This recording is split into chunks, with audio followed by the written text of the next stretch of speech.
মৌলা, মৃত্যু যেহেতু আমার হবে, তোমার দরবারে একটা ফরিয়াদ, এমন একটা মৃত্যু দিও যখন আমার কপালটা থাকবে সিজদার মধ্যে, আমার কপালটা থাকবে সিজদার মধ্যে, জবান থেকে বের হতে থাকবে তোমার প্রশংসা, সুবহান রাব্বিয়াল আলা, সুবহান রাব্বিয়াল আলা। মৌলা গো, আমার জীবন সার্থক হয়ে যাবে যদি আমার মৃত্যুটা তোমার কুদরতি কদমে সিজদার মাধ্যমে হয়ে যায়।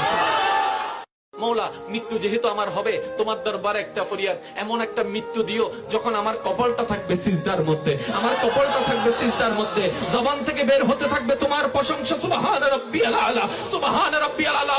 মৌলা গো, আমার জীবন সার্থক হয়ে যাবে